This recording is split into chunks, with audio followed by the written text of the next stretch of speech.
Hello students, in today's class you will learn about uses of bacteria in food industry. Bacterial growth is dependent upon the availability of adequate water and food supply. It also needs a suitable temperature and air. Some bacteria need oxygen to survive, whereas others do not.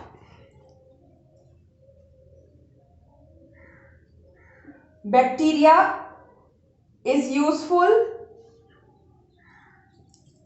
to mankind and is an ever-growing. Bacteria is useful to mankind and it is also used in different food industries to prepare different food products. Here a few food products I have mentioned. First one is curd.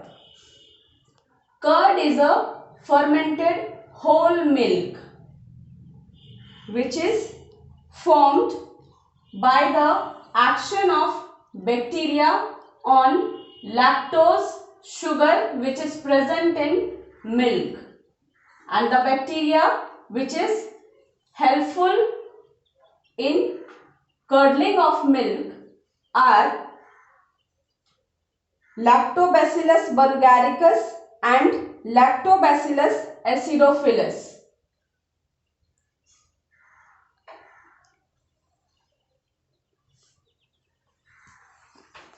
Curd is considered as a healthy food which contains calcium, which is important for bone growth in children and for the prevention of osteoporosis. Osteoporosis, it means weakening of bones in adults.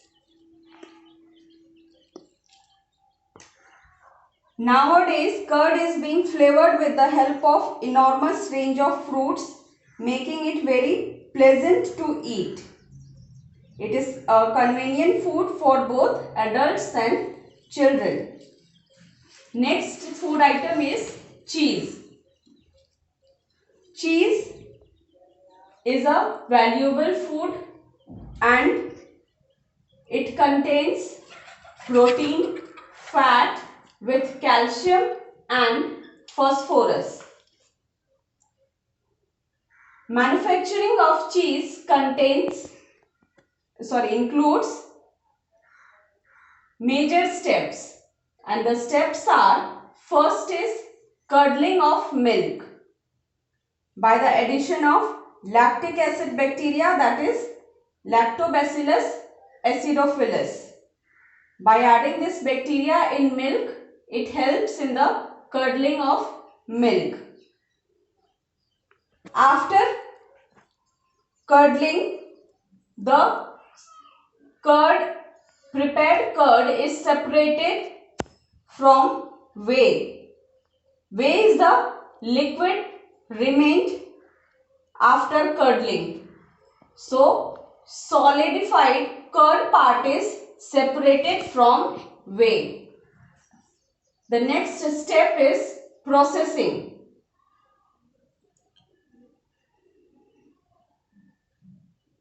After curdling, curd is processed to remove moisture. At this stage, it is called cottage cheese. After processing, salting is done to remove moisture and prevents growth of undesirable microorganisms. And the last step is ripening. The curd is kept at a suitable temperature and humidity.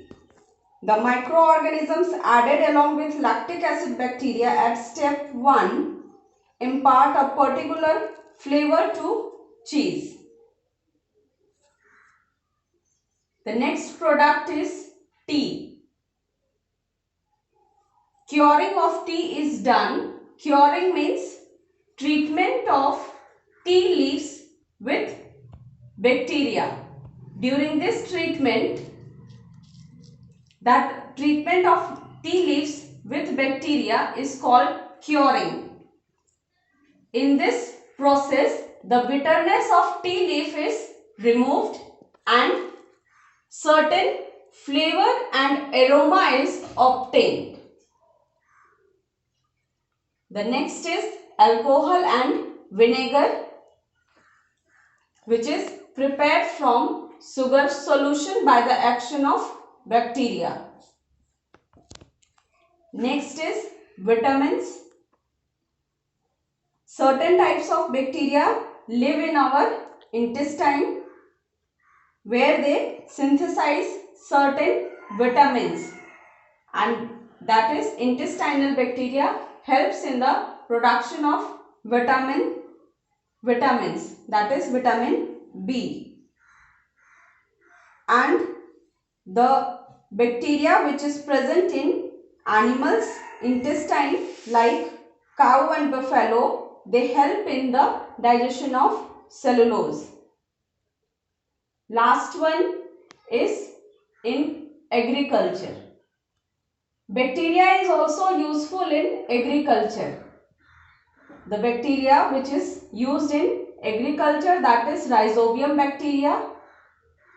Rhizobium bacteria helps in fixing free nitrogen.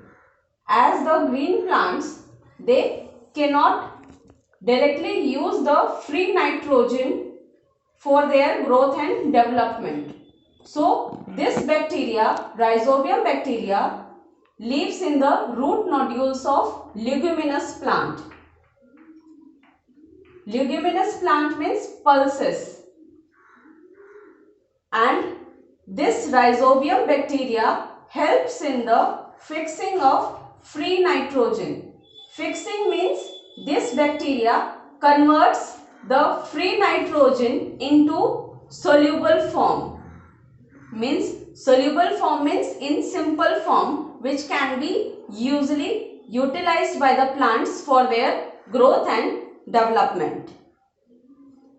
During this fixing of nitrogen, the bacteria like Nitrosomonas, Nitrobacter, etc. enrich the soil with nitrogen.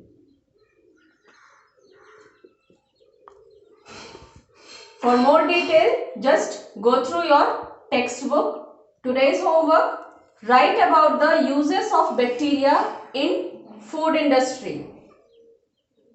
Thank you.